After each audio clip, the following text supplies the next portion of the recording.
You're listening to PetLifeRadio.com. The Pet Doctor is sponsored by Ellie Mae Pet Supplements. Visit us at battle-cancer.com for more information on how Ellie Mae supplements can help your dog. Is your pet stressed out? Does your pet need annual vaccines? Which pet is best for a child? Would you know if your dog was in pain? Pet Life Radio presents The Pet Doctor, where you'll learn everything about keeping your pet healthy and happy. From pet care, pet meds and grooming, to pet food, pet insurance, and dental care, this is the place to find out everything there is to know about pet wellness. Whether you have a dog, cat, reptile, or rabbit, you'll find answers for your pets straight from the vets, because it's your pet. Health matters.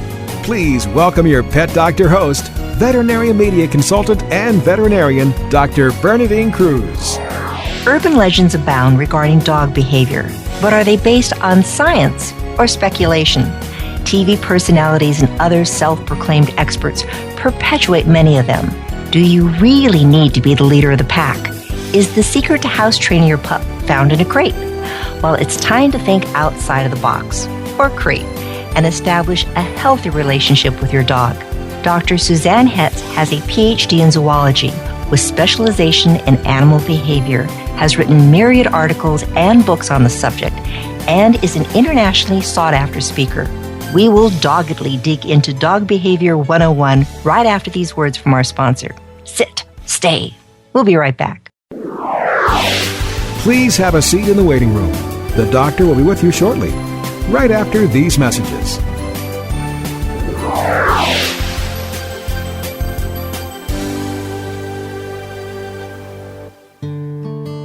Did you know cancer is the #1 cause of death in dogs? 1 out of every 3 dogs is affected by cancer at some point during his lifetime, and half of those dogs affected die. Shocking, isn't it? Symptoms of dog cancer are nonspecific and often lead to a late diagnosis of the disease. But before it reaches an advanced or incurable stage, cancer exhibits mild but recurring symptoms. If you think your dog is losing weight, has a loss of appetite, looking dull and listless, is non-social, or has any sores, swellings, bumps, or lumps, or abnormal growth anywhere, it's time to visit the vet to make sure everything's well. This message is brought to you by Ellie Mae Pet Supplements. Ellie Mae is an animal healthcare company that creates products which focus on improving the overall health and quality of life for your much-loved pet.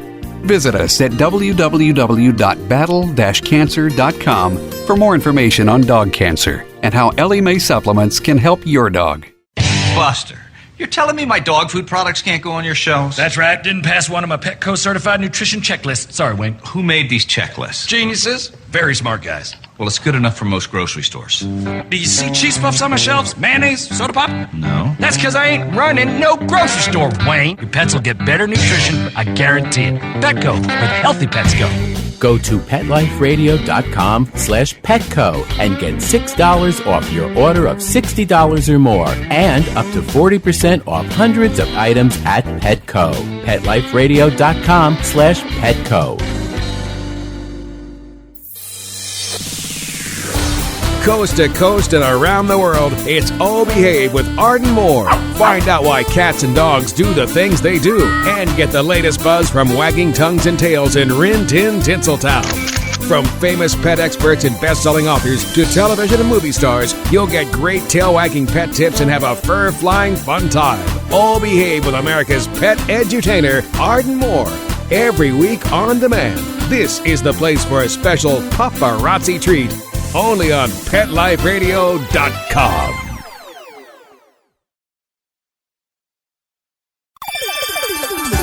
Let's Talk Pets on PetLifeRadio.com. Welcome back to The Pet Doctor on Pet Life Radio with Dr. Bernadine Cruz. The doctor is in, and we'll see you now. Dr. Hetts, oh my goodness, I think I have been doing it wrong for so many years, but I've just been following what I was taught in veterinary school. When did things change?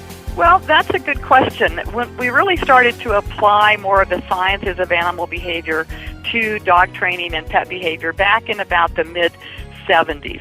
And I think that kind of was one of the turning points where we started to rethink some of the popular information that's out there about dog behavior and training. I know one of the things that I'll always tell clients is, okay, you have that puppy, and when I went through house training with my black lab, I knew one of us was going to get potty trained before, he hit college age. But it was horrible.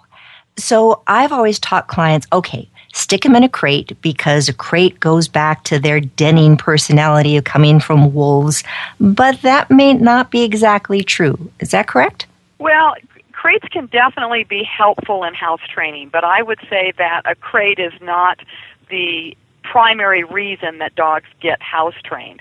And when we're trying to make the analogy between crates and dens, there are at least 3 different reasons why crates and dens are not equivalent to one another.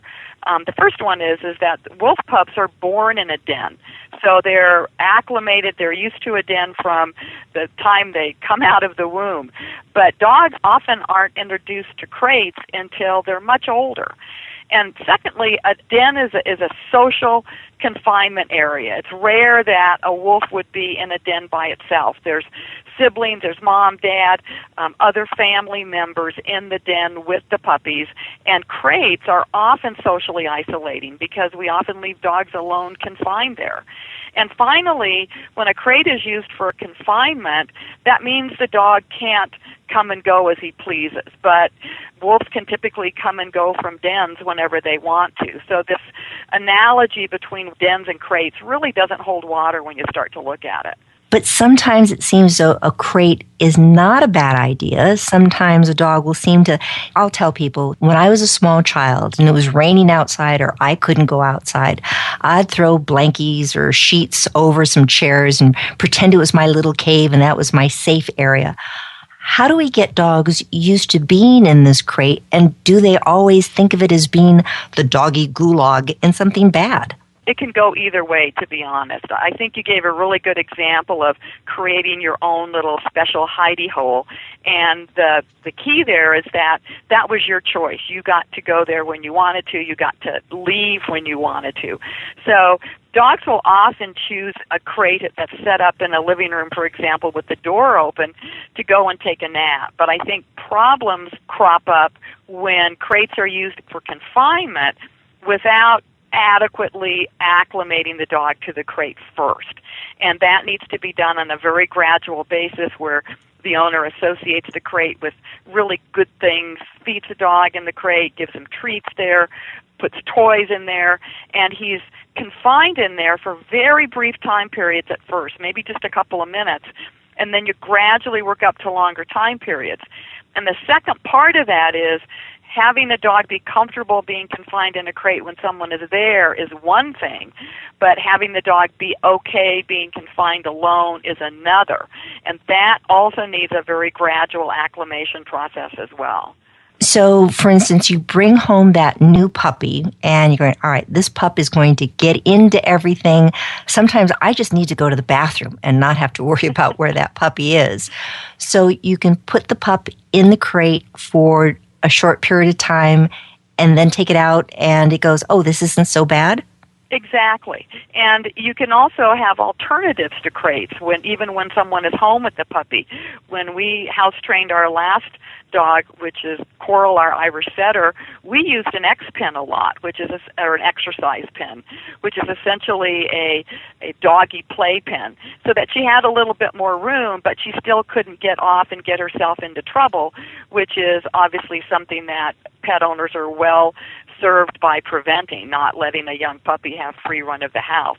So the brief periods of confinement are a good idea so that puppies can't get themselves into trouble, but you don't want to overdo that by leaving, say, a 12-week-old puppy crated for an 8-hour workday, because that's longer than what they can control their bladder and bowels for, and that's not fair to the pup.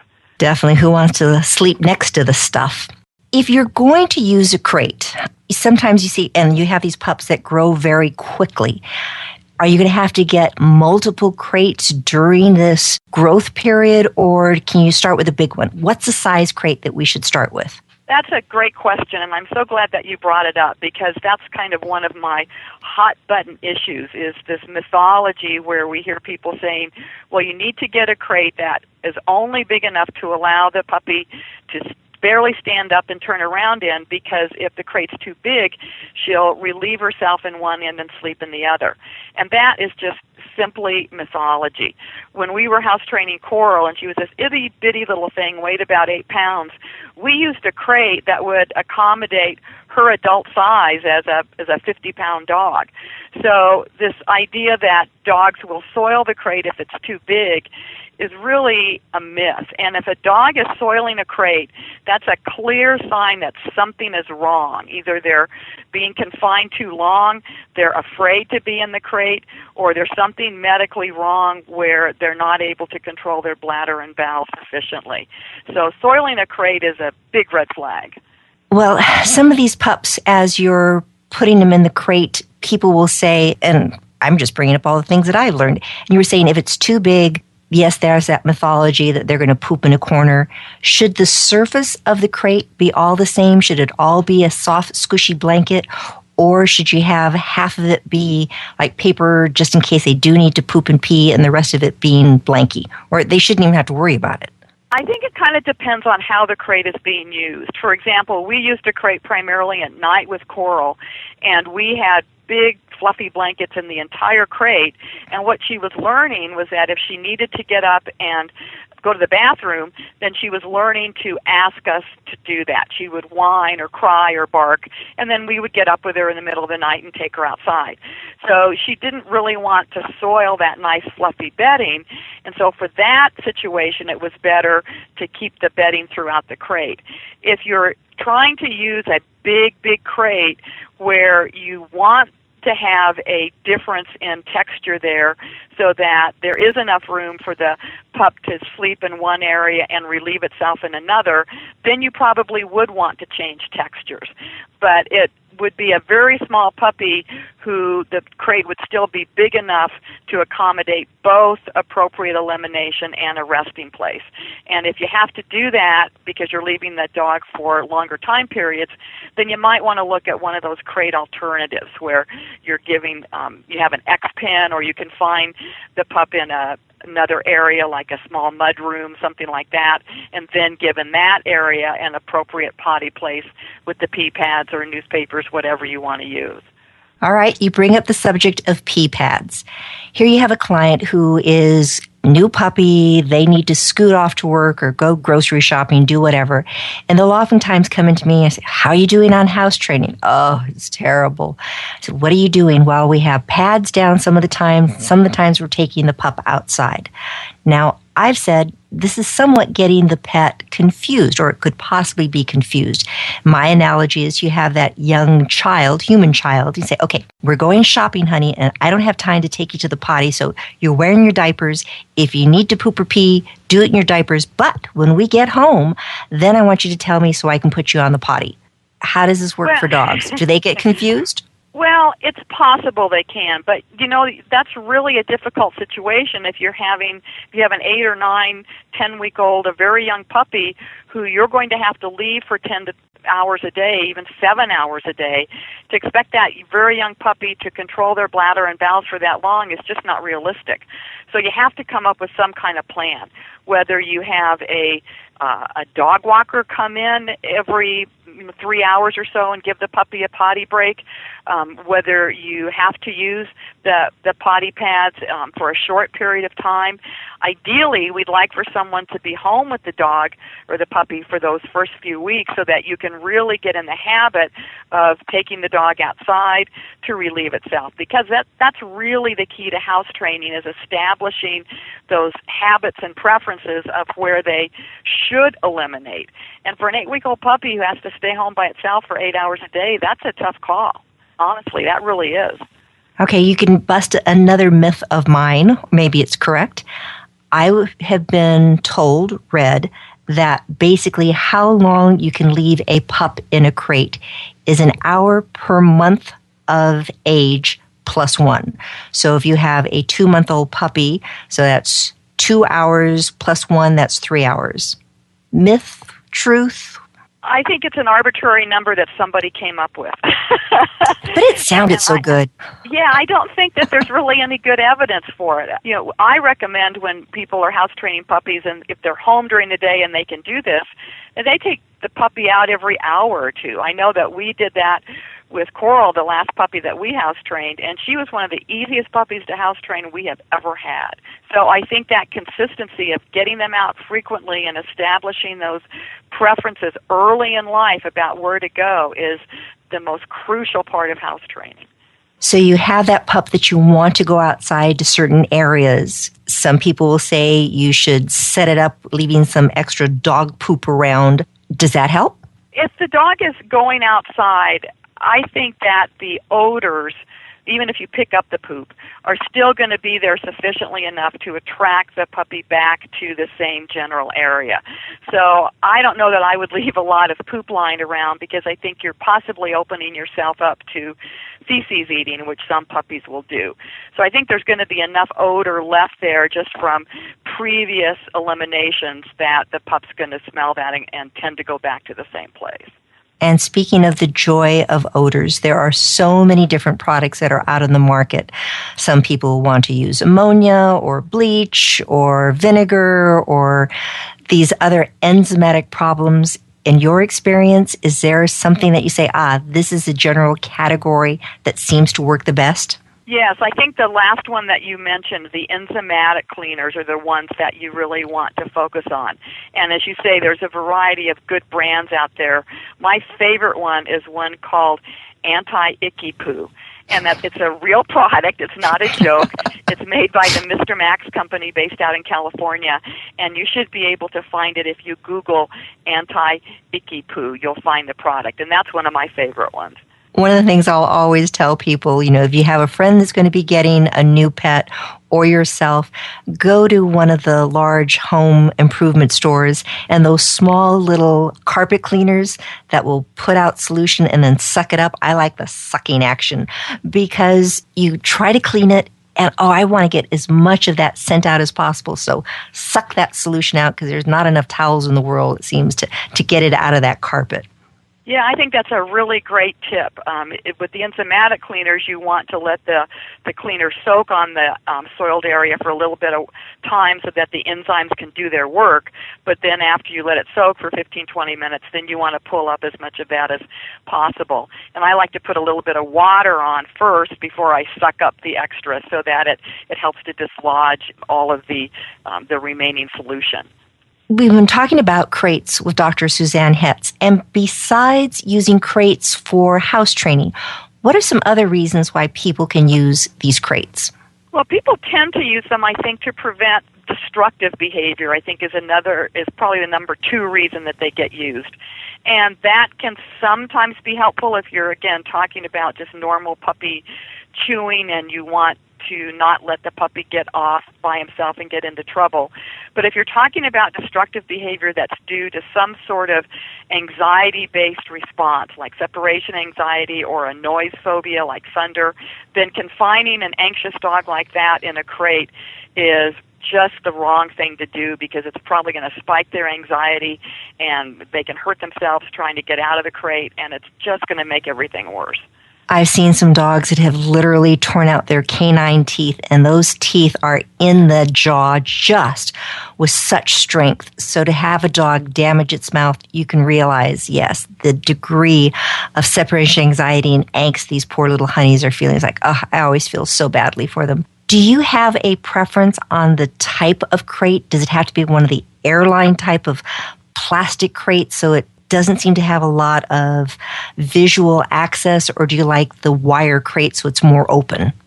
I personally, for my dogs in my home, I like the wire crates because I think that the dogs don't feel so isolated. They can see out.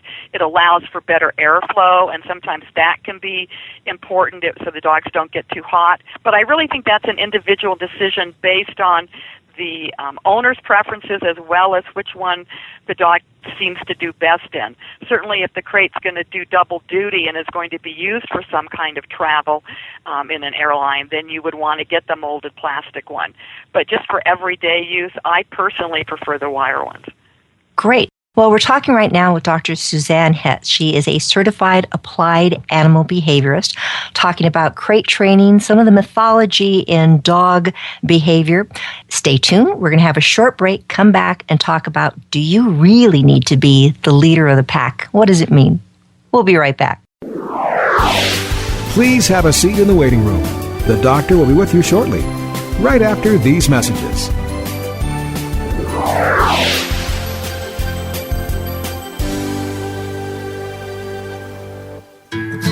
Every pet is unique.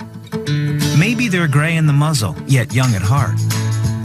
Maybe they're growing out of the puppy stage and into their paws and ears. Or maybe they're just trying to maintain a more girlish figure.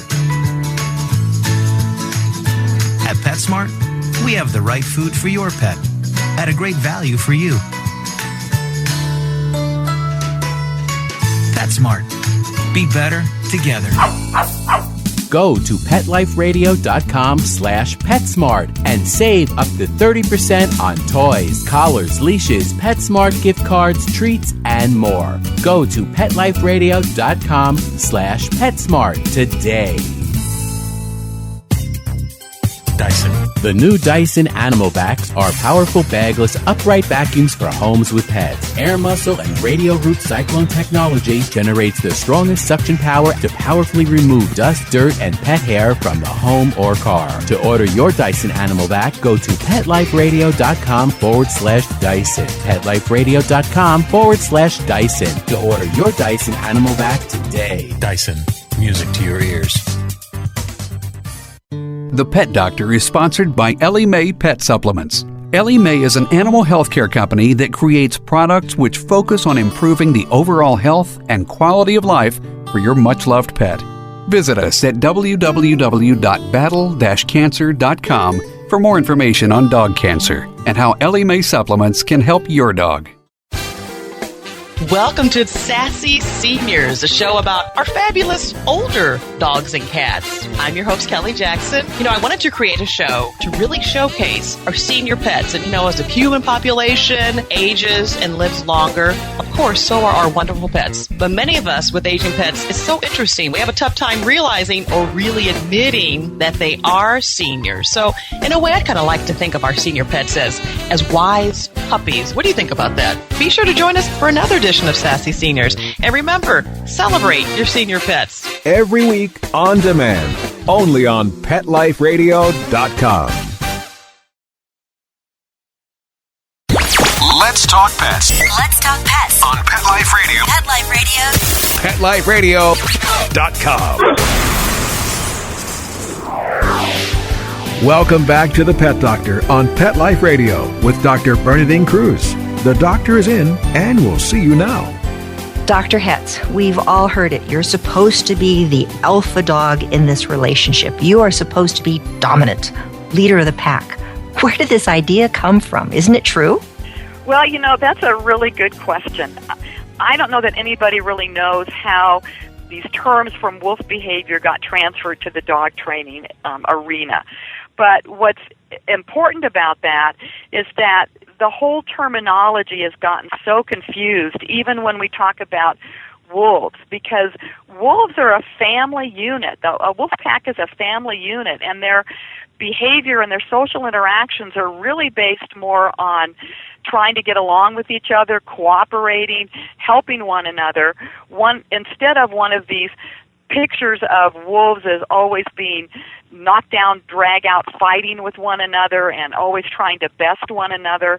That's a real mythology that then got transferred to dogs, and the social behavior of dogs is somewhat different from wolves in a variety of ways, not to mention the most important one being that dogs have evolved ways to get along and live peaceably with people, characteristic or an ability that wolves don't really have. So when you have this idea of being leader of the pack, it's not really necessary then to, we've heard, you're supposed to pin the dog down or roll it over or scruff it by the neck when it's a baby and it's doing something improper. Do you need to be somewhat the father, the mother, the one in charge? Aren't they looking for direction?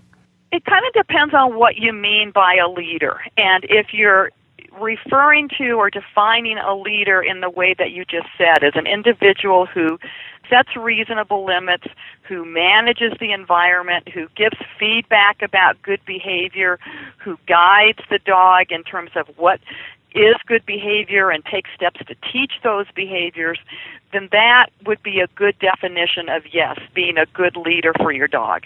But if you're talking about a leader in a more dictatorial way, a more confrontational way, where the leader expects to have absolute control over the dog's behavior at all times, expects absolute submission and acquiescence and obedience no matter what, under any conditions, and is willing to get confrontational and physical with a dog if the rules aren't followed to the T, then that's more describing a bully rather than a good leader who has the best interests of the dog in mind. One of the situations that will sometimes be brought to my attention by a client is it's been just he or she, that the single parent with the dog, and the dog is on the bed and they just have this wonderful relationship. They go everywhere, they do everything. Yes, it's bliss. And then all of a sudden another human comes into the situation, and the person says, oh yes, I had my first sleepover with my new friend, and the dog wouldn't let the person get in the bed, near me, and it's like, do I have to choose between the dog or the person? Have they set themselves up for this? What can they do in that situation? Because sometimes you need a little human affection in your life besides just your dogs. That's true, and I've encountered those situations with clients as well. I think that's a very important point to address. And it's not a situation where the dog is wanting to be dominant over the new friend.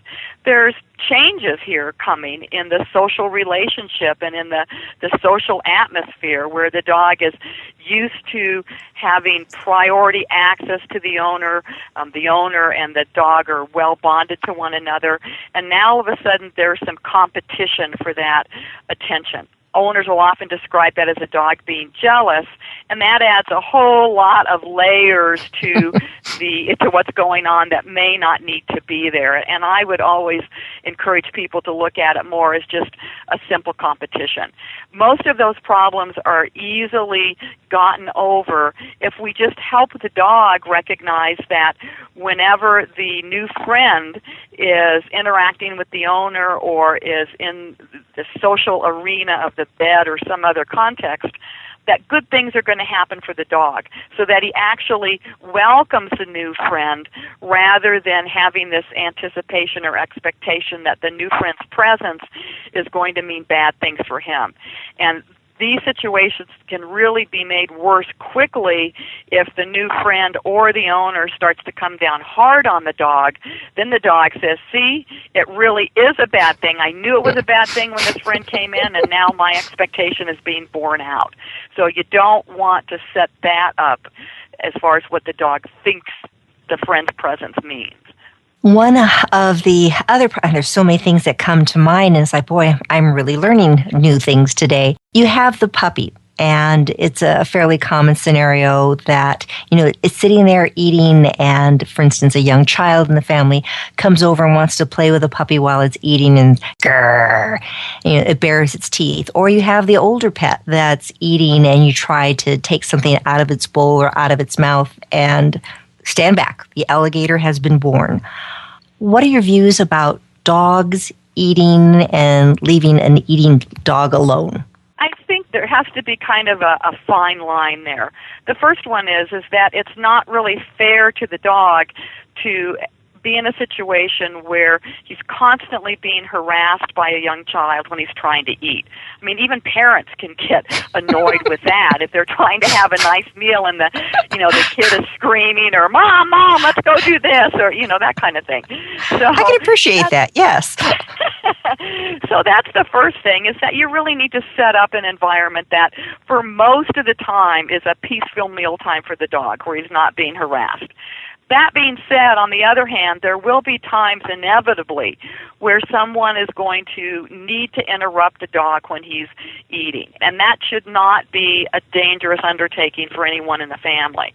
So the best way to accomplish that is kind of the same approach that we said with the new boyfriend or girlfriend, is that if the dog has an expectation that every time the child or even an adult in the family steps close to his food bowl, that means something good is going to happen for him. So depending on where the dog is in all of this, if he's already shown some aggression or you're just trying to prevent a problem, when you walk by the food bowl, make it a point to drop an even better treat in there than what's in the food bowl already. And if you have an aggression problem over the food, this might have to start from several feet away where you're tossing the treat in. But if you're just wanting to prevent a problem, then you can go over, pick up the dog's food, put a little piece of leftover steak in it, put it back down, so that the dog thinks whenever somebody picks up my bowl, it's got to result in something really pleasant happening for me. I'm going to get something better than what was in there already. So that's the kind of expectation that you want to set up. I like it. So you don't always have to put that piece of steak in the future, but to start with, yes, I get something better out of this deal. I like that. Yeah, exactly. So if you've got that expectation going, it doesn't have to be that way every single time in the future. Another situation that comes up is we're going to go for a walk, and maybe you have two pets, and those two dogs are just aching to get out the door, and they want to get out the door before the owner.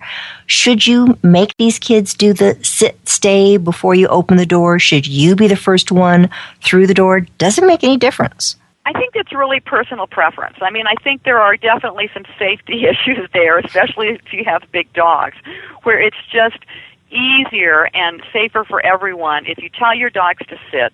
You go out the door, get yourself all settled, and then the dogs can follow you so that you're not being jerked off your feet as your dogs dash through the door. So there's a lot of advantages to that. But doing that doesn't have any influence on the social roles between you and your dog. In other words, if you allow your dogs to go out in front of you, which I sometimes do just because it's easier that way sometimes, that's not going to have any dire consequences that now my dog is going to think he's dominant and can control the house. Because you think about it, that the fallacy there with why those recommendations were made in the first place about never letting the dog go through the door first, the assumption is that the dog is viewing who goes through the door first or who is ahead on walks as a competitive situation. And they aren't. Because dogs want to go ahead on walks. Why? They want to see what's out there. Yeah, they want to get there faster. They're more excited. They can move faster than we are. I don't know of any dog that if we were able to keep up with them and walk as fast as they can, that they would growl at us and say, get back there at the end of the leash where you belong. They just don't do that. They would be happy if we would move faster. So those are not inherently competitive situations, and that's why the rules can be more based on personal preference rather than you have to because all these dire consequences are going to be the result if you don't. All right, but now I'm on the walk with my dog. I am not able to walk as fast as it is. It is ripping my arm out of its socket because it's pulling so much. It can hardly breathe, but it doesn't seem to care. How do I get through to the dog that, excuse me, we are going on a walk together? I'm not just following you. I need you to heel. How do you do that? I think there's two components to that. The first one is the equipment that you use. And I would strongly recommend a head collar rather than a choke chain or a pinch collar because the head collar, it's been called power steering for dogs. But by having control of the head, you are much more easily able to prevent any kind of the pulling. And secondly, it's important that you do a lot of the training to stay with you not only when starting in puppyhood, but also at times other than when you're going for a walk. If you're just relying on using a walk to do double duty, to get the dog physical exercise as well as to train him to walk nicely by your side, that's probably not going to be very efficient. So you want to work on that loose leash walking at other times when you're just specifically training, like around the house or in the backyard, and not only when you're also trying to get the dog out for a walk for physical exercise. And these head leaders that you're talking about are the ones that almost look like a muzzle in a way, because it pulls the head down as they're walking. Is that correct? Well, what it does, there's a loop around the nose and a loop around the neck. The dog can fully open his mouth when these are properly fitted, but what it does is that it allows you to keep the leash parallel to the ground and to turn the dog's head back toward you if he gets out in front of you. So it's an actual turning the dog to the left or to the right when you pull on the leash, not when you jerk on it. You don't want to jerk on the leash with these head collars. You want to just put some gentle tension on it so that it turns the dog's head around, and if the head is facing you, the dog can't continue to pull forward. Okay, we're talking about going for a walk, and so many people almost hate to go for a walk because they're just having a grand old time, and then across the street or coming towards them is another dog on a leash, and their dog goes crazy. Is trying to lunge at it, bark, going crazy. How do we keep that from happening? You know, for pet owners, they really might need some help from a professional trainer or behaviorist if it's really reached that level. But one way to start working on that is to try to take the dog who goes crazy to a place where he can watch dogs from a distance.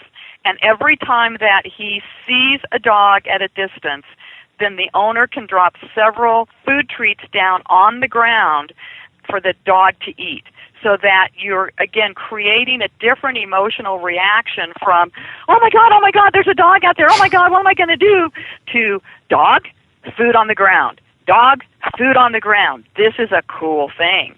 And then once you get that emotional arousal decreased to some degree, then you can start working on getting the dog not to pull and not to lunge, but instead to look up at you, to walk nicely. But it's very difficult to get the quiet behaviors trained in until you lower the emotional arousal. So it's a two-step process, and you really need to set it up so that you start with a situation that the dog can handle rather than trying to do that training again in those really spontaneously occurring situations. I can tell we could go on for a long time on this. You have great information. We've only touched on dogs. You promise you'll come back and we can talk about cats? Oh, I'd love to talk about cats. I love cats. Me too. We've been chatting right now with Dr. Suzanne Hetts. She is a certified applied animal behaviorist. You can go to our website, learn more about her and where you can contact her. Thank you so much today, Dr. Hetts, for being with us. It's my pleasure, Dr. Cruz. Thank you for having me. Tune in next week. We'll have more information on how you can be the best pet owner possible. Take care. Thanks for listening. Bye-bye. Pets can be a wonderful addition to your life. Keeping them healthy and happy is important. Pet Life Radio presents The Pet Doctor with veterinary media consultant and veterinarian Dr. Bernadine Cruz. Whether you have a dog, cat, reptile, or rabbit, you'll find answers for your pets straight from the vets. The Pet Doctor, on demand every week, only on PetLifeRadio.com. The Pet Doctor is sponsored by Ellie Mae Pet Supplements. Ellie Mae is an animal healthcare company that creates products which focus on improving the overall health and quality of life for your much-loved pet. Visit us at www.battle-cancer.com for more information on dog cancer and how Ellie Mae supplements can help your dog.